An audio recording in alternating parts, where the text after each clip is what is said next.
Working Class Raymond, I'm your Yeah. co-host, Josue, and I'm here with my co-host, my longtime co-host, Austin, Austin Cummings, man. longtime co-host. We are Yeah. Cummings with you with brand new news because we have left our space for a little while.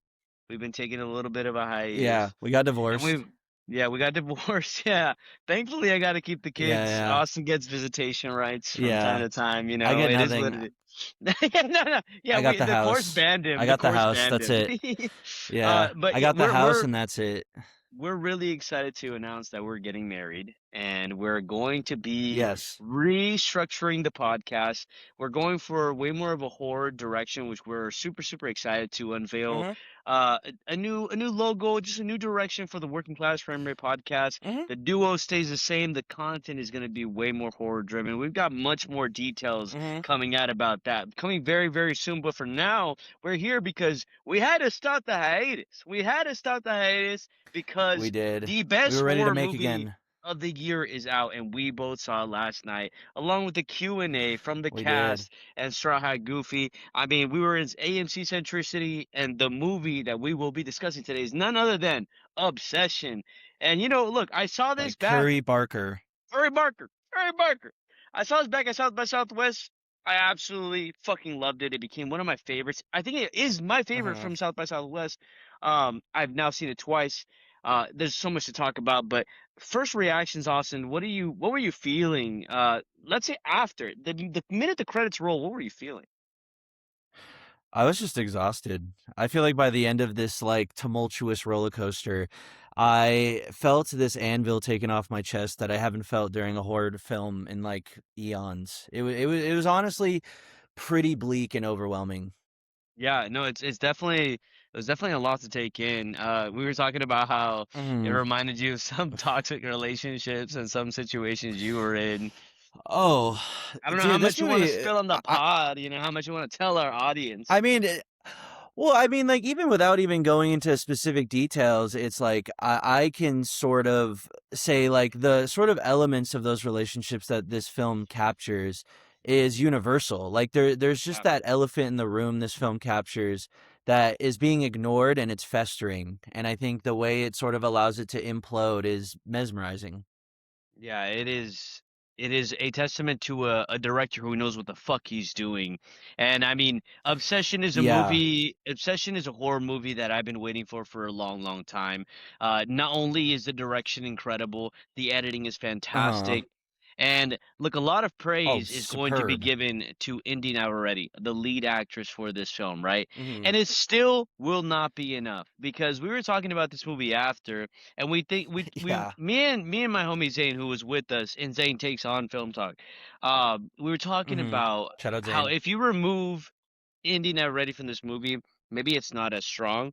And I would have to agree, and this is not a testament against the movie. Uh-huh. It is just how lucky Curry Barker was with getting Indy Navarrete, how incredibly talented she is, and also a Yeah. testament to Curry Barker as a director to be able to convey exactly what he wanted for this film.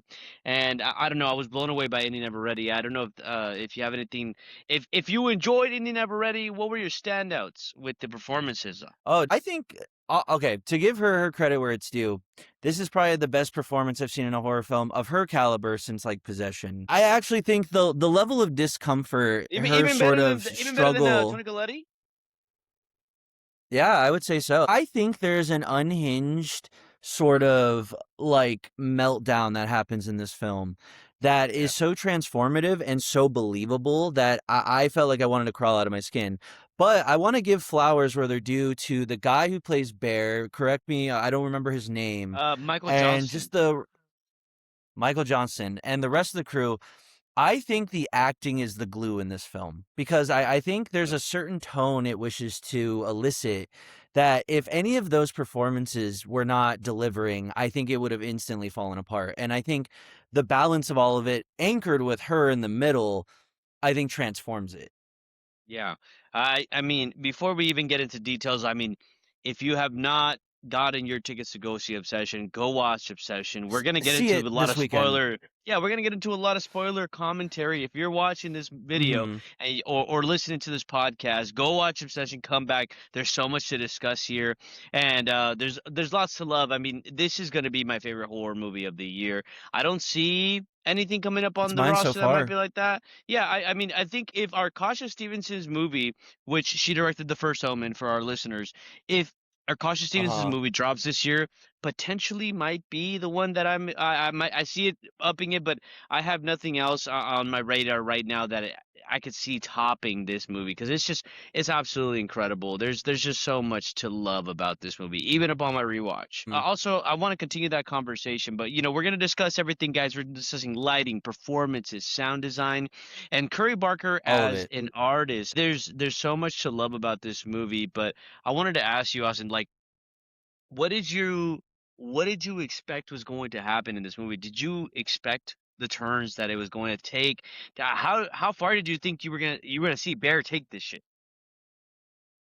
Honestly, I think it actually surprised me with how the depth of the depravity that unfolded because like I don't know, maybe it's due to like how domestic horror films are now where I think there's a sort of cap to where I think they're a little afraid to make audiences too uncomfortable. So I was worried that it was going to happen where right when it needs to sort of hit you with that razor's edge, it kind of depletes it and goes for a safer route. And to Mm, my bliss and pleasant surprise, it doesn't. It ratchets the fucking knife in you, and mm. it does it to a point where I think there's a really good case to say that this is probably the ugliest and most existential horror film I've seen out of a domestic release in a while. And I I was gonna really say think like for a Western movie, for a Western horror movie, have to give even it its Blumhouse. flowers.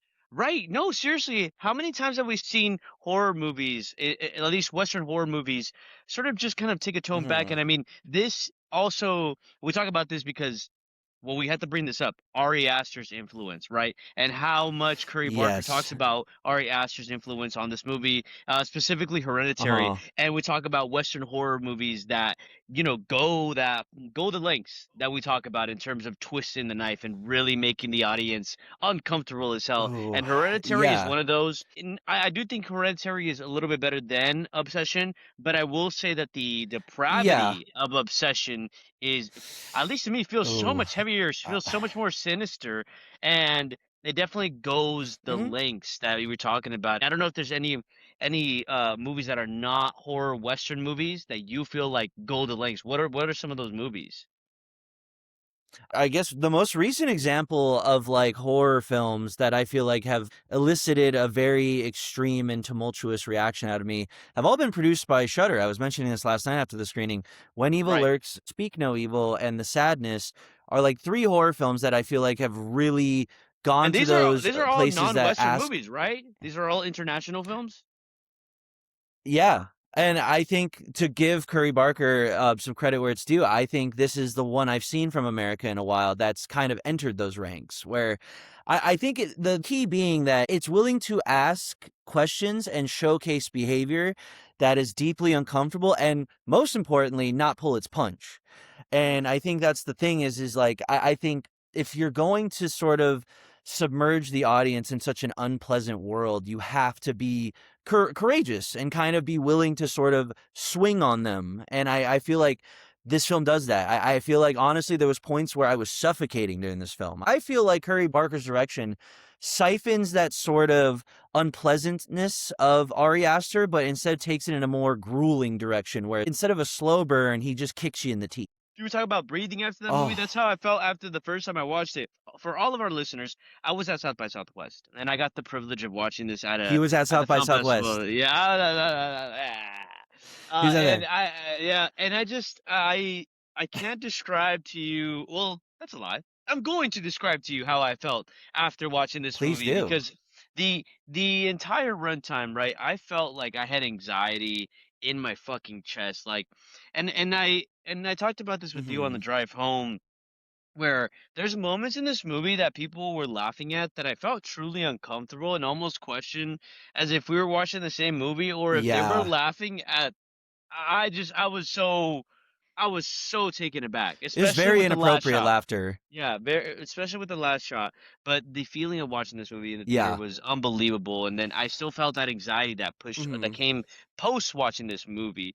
And again, I do think that Indy Never Ready this is an Oscar worthy performance. Like, and I mean that Ah. no exaggeration. And I think if Amy Madigan can win that Oscar, I would hope to God that Indy Never Ready can get at least a nom, bro. I would take a nom at this point. Dude, if they're giving it to Weapons, there's no excuse to why they can't give it to Indy because, like, this sort of balancing act between comedic and horrifying and how she sort of conjures that into something coherent and it's not Yeah, messy, it doesn't, flail. It's impressive, like, because to your point where you were talking about exhaustion, to add on that, I think what really sort of jerked me around with this film emotionally was the fact that there are moments I actually genuinely laughed, like a guttural laugh, yeah, where that was yeah. a There's definitely some very funny uh, parts, some really good funny parts. yeah, like an uplifting atmosphere at points, and the way it sort of morphs right back into that startling mode with Yeah, no like a chance to sort of grapple with each one. It just does it without even kind of notifying you or preparing you. It was masterful, and this goes for the acting and directing, where I felt like there was so many scenes where I was like, this is funny, and not in a way where that audience member you were mentioning, where it was right. inappropriate, where it was Yeah, genuinely like, oh, that caught me off guard. I even compared it to a scene with Willem Dafoe in Wild at Heart, where I felt like my heart was pulsating through my chest, but then it would just yeah. shift, and I'd be like, oh, fuck you, like this is so funny, what? And I was And I going to think it's one of say those or add on films. to that about. Sorry, go ahead, go ahead, go Mhm. ahead. Sorry, I was cutting you off. Oh, no, no, no, all good. I was just gonna sort of round it out and say that I think this is a film that definitely makes you look at yourself and ask Mm. where your priorities are. And I think that inappropriate laughter is symptomatic of what the film is trying to do. Yes, yes, yes. And I want to hop into that about what the film is trying to do, what is it saying. Mhm. But before I get into that, I do want to say that there's been a lot of comedic horror movies in the last couple of years. I mean, we think about Zack Crager, right? We think about Mhm. Weapons and we think about Yeah. Barbarian. And I love Barbarian. I think Weapons is a cool movie. I wasn't as crazy as everybody else was about Weapons. But I will say Mhm. that Curry Barker's precision with the comedy and the horror is Mhm. unfucking Yeah. believable, man. Like the comedy never feels Oof. like punchline here, boop. You know, it never feels that way. No. It feels so organic. It feels so natural. And I want to touch upon what you said Mhm. earlier. I do think the performances are fantastic. Obviously, In and Ever Ready is fucking doing some work that I've never seen in my fucking life for a directorial Mhm. debut. Much even more so being that it's her first like big feature film.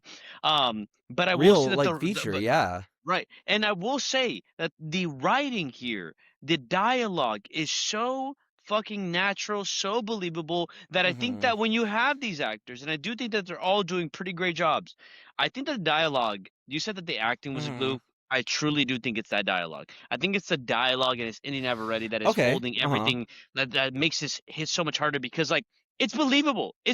The conversations that they have Yeah. and their interactions that they all of it is so believable and it also helps that this cast is so likable except for except for Bear. But even as you're Mhm. watching, right, like there was a part Yeah. of you that wants to believe that Bear is not like this horrible person. But let's actually hop into this, right? So I Mhm. wanted to just touch back. I do think that the dialogue and Indie Never Ready are going Mhm. fucking nuts, right? It's making this movie shine like a fucking Yeah. star.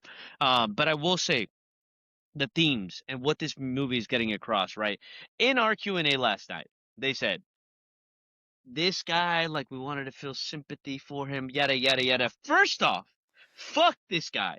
Absolutely No, fuck this fuck guy. Bear. This He's a piece of Bear shit. Bear has to fucking die. Bear has to fucking die. And obviously, Yeah. look, if you're listening and we're getting into spoiler territory at this point, but I want to Yeah. ask you, Austin, what are the themes that you pulled away from? What are some of the stuff that you were thinking about? What are your thoughts on Bear? This speaks to the Ari Aster influence, where Mm, I think Bear is a very profoundly malicious and insecure person that yeah, is sort of embedded in his like nice guy persona, like, ooh, I'm just like a shy small bean. Yeah. But I think the realism of Bear isn't the fact that he's this like unrepentant sadist or misogynist. I think there's an ugly insecurity. And I also think this plays into the main theme I was getting from it of coercion and desire, where he has this image of in his head of what he wants and he Mm, thinks it's love. And right. what the film unveiled to me was like, this has nothing to do with love. This isn't a love At or a all. romance story. Right. It's a story about one man's pathetic urge to control someone and how far he's willing to sort of let the situation unravel to Mm, maintain that image in his head of what he thinks he wants. When in reality, I think he's deluding himself. I think he's just an egotistical and whiny little child that just has this very naive sense of like desire that isn't based in any tangible reality. yeah, I fully agree with you. I'm trying to remember the exact quote here where they were talking about the book that she was writing and how she was like, he's like, oh, Yes. it's a love story. I believe that's what he said, right? It's a love story. That's what he says. Yeah, and Or then she says it's not a no, he says it's a romance and she oh, it's a says romance. it's not a romance, it's a love story. Yes, and I love that. I love that because Mhm. this is a love story, just not a love story in the way that Mhm. like has a happy ending or is a love story that is full of Well, like ups and downs. It is an exploration of love yeah. in the ugliest sense. This is that movie. It is an Well, exploration of yeah. love in the ugliest sense. But again, like I do think that there is no love, right? I don't think there is love. There is only a man who is Yeah. such a fucking coward who could not even when presented with the fucking moment, right? Because she's at Mhm. the fucking door being like, she doesn't even just ask. She doesn't even Mhm. just say, "Do you like me?" No. She says, "Do you He's like me? If spineless. you do, right now would be that time to tell me. Right now would be the time to tell Mhm. me." And he fucking freezes up. And then he gets mad. And then he gets Yeah. mad. Like, Mhm. what the fuck? Like, brother, Well, this is your own and doing. he feels well, and he feels pity for himself. He does the pity party where he's like, dude, like, oh my God, like you totally fumbled the moment. And instead of just taking a moment to reflect and be like, okay, what's stopping you from opening up your heart to this woman? He uses this moment to make an irresponsible wish where he enslaves a woman. And that's why it's funny that you say that. I know you say there's no love in the story, but I think the almost Right. framing of it as a love story is almost like the darkly comic joke of it all, where Right. it's love if you filter it through like a very patriarchal and controlling understanding of love, where I think a lot of men in our society treat love as a right given to them, where they say, I deserve this person, and that's the love. When in reality, it's nothing to do with love. It's your ability to subjugate someone.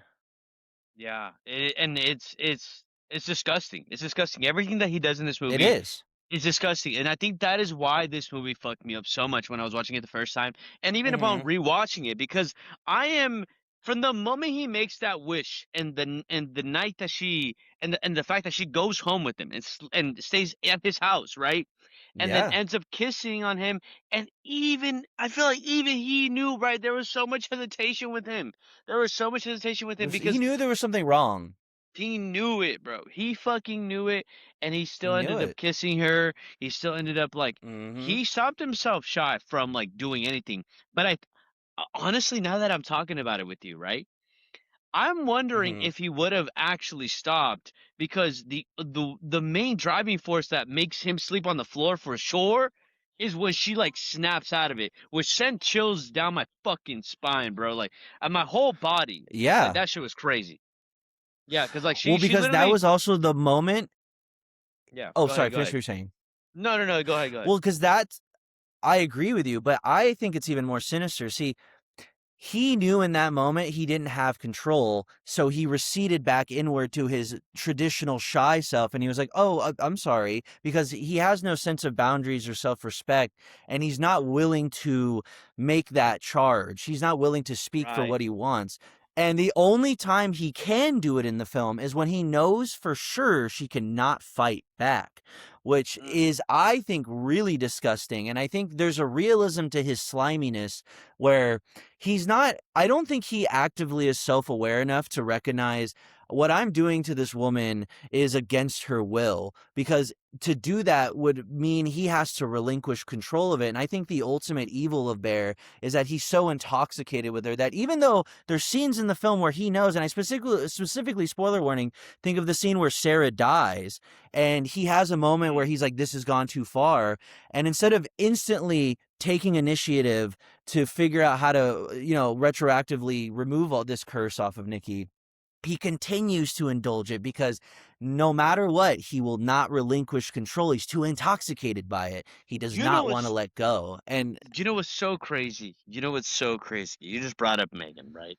Or not Megan. mhm, That's the actress, Megan Lawless. Sarah. Shout out Megan Lawless. Sarah. So Yeah, yeah, yeah. what's Shout crazy out. is right. So we get there. We get to that car scene, right? And we get a glimpse. What's so fucking Hmm. this pissing me the fuck off, bro. Okay, what's so crazy is Oh. that clearly Sarah has feelings for him. And Sarah Hmm. was down to be with this dude and love him for who he Hmm. is, right? And we get a glimpse of that. Hmm. And Bear could have avoided all this shit. If Bear would have been like, "Yo, I have feelings for you." Nikki would have been like, I Hmm. don't really feel that way, but Sarah does." He probably would have Absolutely. cried, gotten over it, and maybe taken a shot at Hmm. Sarah and then moved on. But no. No, like Yeah. and No. he longs for a real human. But because he has control over a fake person, a spirit that has taken over her body, and he's using her Hmm. body and her essence, that he literally grabs her, he's like, I want the real Nikki. He fucking knows, man. He fucking knows. It's so Yeah. frustrating. It's so He's frustrating. toxic. Yeah. He's No. toxic. Well, Yeah, and it's also too, disgusting. It's he disgusting. knows that he knows that this woman could, because of how she's possessed, and there's this like almost like gargantuan tether between them now. He knows that this could hurt Sarah. And even in that moment with Sarah, at any moment he could have went, wait, this demon follows me everywhere. I know this could have ramifications on the situation, but he doesn't give a shit. There's no sense of responsibility with him because he's getting what he wants. And even Right. in those situations where he could have stopped and been like, hey, this is like, I need to be careful. He isn't. And he gets people hurt. And because he doesn't want to think about it, he tries to like recede into this sense of normalcy. And this goes into my point with Indy's performance, Yeah. where the real version of her tries to sort of resist his will, resist the creature. And there's moments in this film that really startled me where like she'll resist and like stab her own face or do something. Mm. And I think that speaks a lot to Bear because he's trying to put a band-aid on this. No matter how crazy it gets, how many times she tapes the door, Well, he one of is the like, okay, craziest scenes, whatever. right? One of the craziest scenes, at least for me, is that phone call, right? Where we truly see the Yes. cowardness of this guy, man. Where he Mm-hmm. calls and he doesn't say, "Can I reverse it?" He says, can I get like a halfway wish?" Like, you're being a Mm-hmm. fucking coward, bro. Like, all you want, like Yes. you want your cake and you want it, or what's the fucking statement? You know the saying? What's the saying? The you You want want your your cake cake and and eat it you too. you want your cake and eat it too, bro. Like, and like as you're Yeah. sitting there, you're just like, you cannot be fucking serious, man. And then what proceeds Yeah. is a haunting screams of what I envision. I think it's such a fucking perfect Mm-hmm. horror movie scene, bro, because we're not giving an Mm-hmm. image. All we hear is the blood curdling cry from Nikki trapped Mm-hmm. inside of her own body, which is like enough to like damn near wet myself out of the fucking fear that I was feeling. Like, it's absolutely Yeah. disgusting. And the movie continues. And the movie continues, Yeah. man. Like, I don't Well, know and then what is a scene that like really fucked you up, that really uh, messed you up. oh, the scene that really fucked me up was the party scene where Right. he brings his girlfriend thinking, and this speaks to his ability to sort of be ambivalent towards the suffering of this woman and try to sort of desperately yearn for this normalcy, where he brings his girlfriend who's possessed and like fighting an inner war that's violent, and he thinks it's normal. I'm gonna bring her, everything's gonna be okay. And she's clearly not okay. She's disturbing people, her behavior is volatile, and then it results in her, like Nikki, breaking free from the spell for a second and stabbing her face.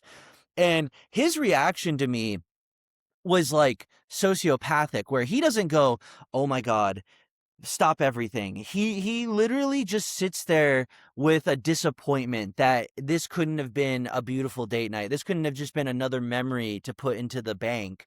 And I just think the complacency of him and how depraved it is. And to add to it, though, I think this speaks to the Ari Aster influence, where the lighting and the ambient score will show you these images and create this atmosphere that is ominous. Yep. And but to Bear's perspective, he's responding to all of it completely inappropriately. And there were so many frames, and I think of the one where she's standing outside of his house after that first night where she slept over in that pink dress, and her face is covered in shadow. Her eyes are like pitch black, like a doll's. Yeah. And Bear is interpreting this moment as like, oh, she's apologizing, we're growing closer, now our relationship can foster. Whereas for me, I was like, this is a demon dragging this woman's body over and fulfilling your fantasy. Oh, for And it's sure. just gross. It's just Yeah. gross. This Yeah. demon's telling you It's everything you want to hear, and he's fucking perfectly disgusting, bro. okay with treating it with Yeah. excitement, because now he's like, now the relationship can start. Dude, I'm like, that's that's just another gross. haunting fucking scene, right? Because like he was just like, "Oh, so you want me? Like you actually like me?" Dude, that scene, and then it cuts to the fucking sex scene. And Ugh. what's worse is I don't think I've ever like felt more disgusted knowing like rewatching, right? Mhm. Seeing that sex scene because like I was looking at her face and like bro, it looked like she was like almost like a doll, like lifeless even. And Mhm. it's absolutely Yeah. disgusting. But in that moment before the sex scene, right? Ugh. He Yeah. in that fucking moment, bro.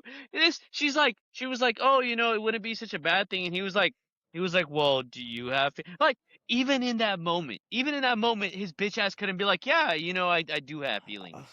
Like, Well, oh, and then the real side of him comes out, where he has a moment, and this scene is, in my opinion, incredibly unforgivable, where the Nikki's real spirit protrudes from this sort of facade for a minute when it's the demon is sleeping, and she tells him, "Hey, kill me.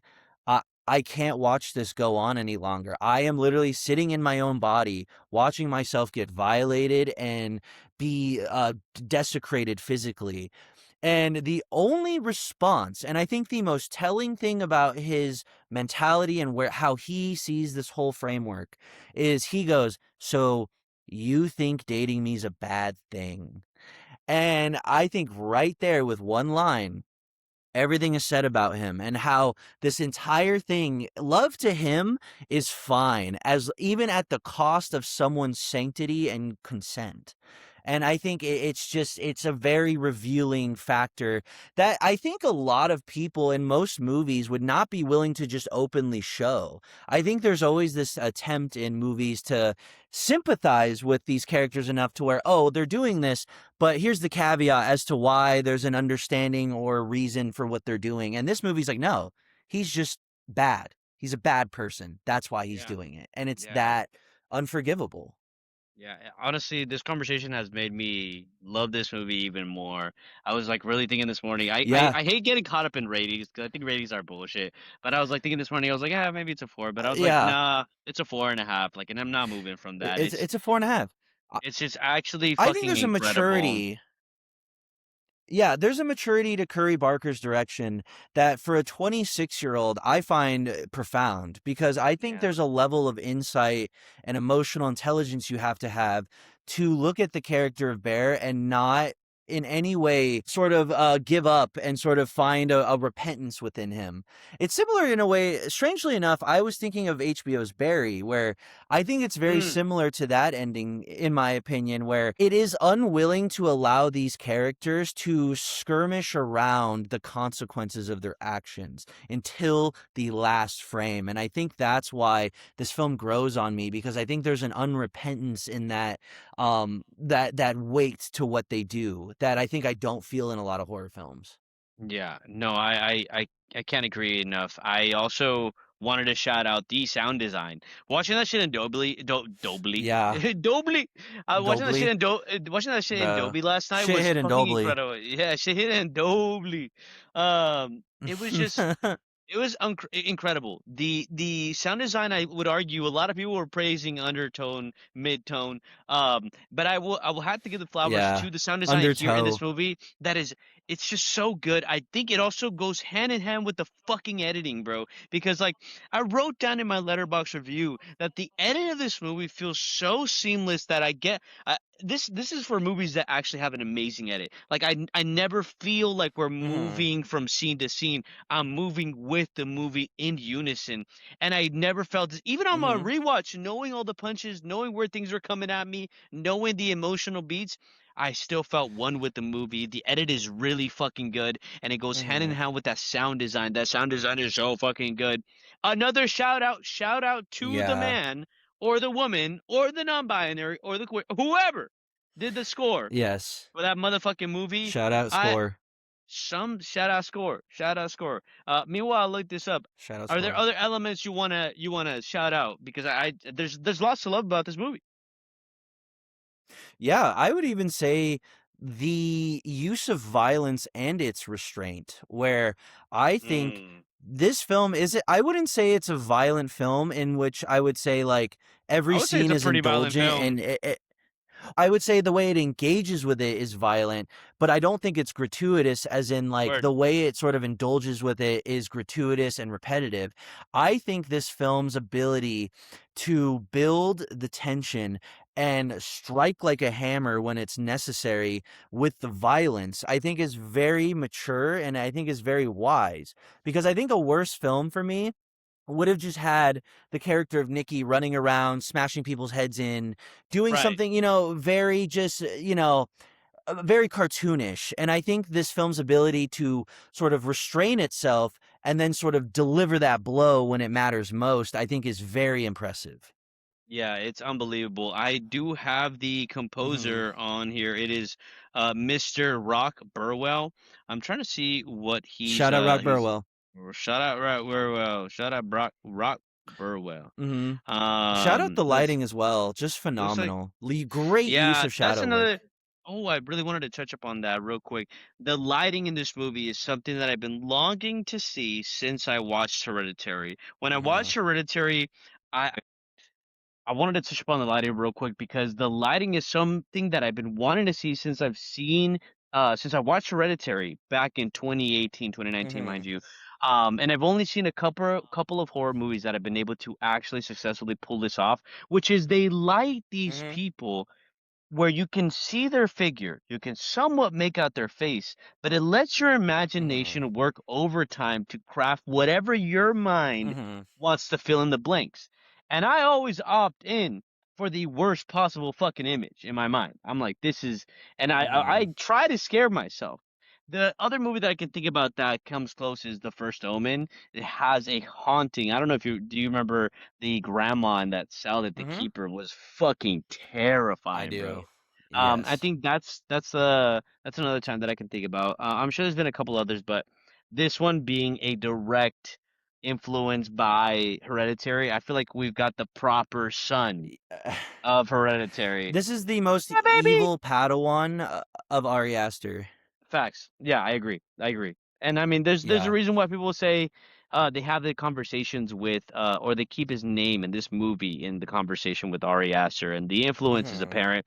I think that he hones in wonderfully with what he is taking from Hereditary. A little fun fact is uh Curry Barker on the first day of set instructed everybody to shut the fuck up, sit down, or watching Hereditary, and Watching you could tell the Hereditary. influence is there, and apparently there is a cut. There is a longer cut with a couple extra scenes that Curry has in Yeah. the vault, and there's also so what happened was there was an NC-17 cut where the head Mhm. being smashed against the brick is a little bit longer.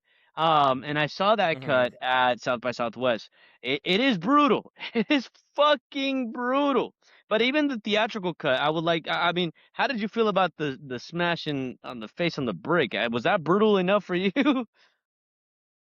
Dude, it was beautiful. I thought it was phenomenal. The execution was Yeah. stellar. Well, it's just funny to me because the MPAA has always had this dumb crusade against horror where they're like, if we cut 2 seconds here and 2 seconds here, somehow that's going to be more palpable for audience consumption. When in reality, I think you're an adult. And if you're not willing to confront something in a violent film, that's your decision to make. You can do that. You don't need them to cut a masterful film down to make that more palpable to you. You The know, MP is it the it's MPPA? The silly. MPPA or whatever is it? I don't fucking remember. Yeah, the N nutsack A. Yeah. Yeah, yeah. Fuck them. Fuck them. Fuck I'll be them. the first to say Well, yeah, finish what you were saying. Sorry. no. That's all I had to say. Go ahead. And also I think too, what kind of, it's funny you brought up the director's cut. I actually don't want that cut Yeah, I because agree. I I'm good think off that. I because it's the similar thing I have with the Midsummer director's cut where I think the information you need is there. And I think sort of tampering with it and trying to get excessive with it would detract from that ability to sort of conjure that imagination that I think these two films really do well. Similar to how we saw The Wailing recently. And there is one thing, if there is one negative I will give Obsession, there's a thing that happens in the third act that detracted from it. Where, for example, and let me use a comparison with a film like, say, what we watched recently, The Wailing. I think there's a great inference going on where something spiritual is happening, something sinister is happening, but there's never a direct confirmation. It's inferred with visuals, soundtrack, language, visual language. And I think Obsession also does that really well, where it doesn't outright tell you these things, but through inference and visuals and imagination, like the shadow work, Right. it tells you everything you need to know. And the scene with the $1 billion falling out of the ceiling, I think that is the one moment it kind of detracts from the mystique of it, where I think it gives you a direct answer that kind of detracted a little bit, where I was like, no, no, no, no, no. Like, now you're openly confirming the spiritual influence instead of just Mm. letting it sort of exist in an underlying tone, kind of. Bro. No, no, I If that agree. I makes agree. sense. No, it makes perfect sense. I've always preferred for vagueness in horror and really Yes. in Mm-hmm. movies in general because when you get to over explaining, it then becomes almost like spoon to the audience because there's no faith in the audience and Mm-hmm. I think that's another testament to this movie. There's Yeah, a lot of faith in the audience with this movie. There's a lot of faith. there And is. and just there's no hand holding. You're brought into this dark fucking world or dark situation. I don't want to say world, but it's a very dark situation, and it's Mm-hmm. incredible. I have nothing else to say, but Obsession is one of my favorite movies of the year. And I think it's gonna be one of my favorite horror movies of the year. On that note, shout out Curry Yeah, Barker. Shout out the entire cast, the entire team, everybody that's a part of this movie. Absolutely knocked it out of the park. absolutely. Austin, I don't know if you have any Nailed last it. words for Obsession. This is probably easily my favorite film of the year so far, and I think it's nice to see horror filmmakers that are bold and daring and making new projects. So I hope to see Curry Barker evolve and sort of let that the talent I see in this film blossom further. And I think everyone nailed it, and I hope all the cast members get more roles. And I hope everyone in this project continues to make great art. Thank you. It's gonna be a great year for movies. We've got so much left, dude. I'm so excited. Good year for And what horror. good year for horror. Look, working class framer, we're gonna bring you even more horror of the new, horror of the old. We're gonna do so much horror Absolutely. this year. We're gonna have horror pouring out of our pores, baby. We It's are gonna be diving into the delicious. abyss. I'm excited. I'm excited. I like this little new format. It's I'm gonna give us excited. a opportunity to record way more episodes as well, and just be able to do things in a Mhm. much more free way, guys. But listen, I'm Film Bro Mhm. Sway. I'm host Sway. Here with my Austin. co-host. Austin. All right, man. We love you guys. Working Class Framer will bring you more. We'll catch you on the next one. Have a good one.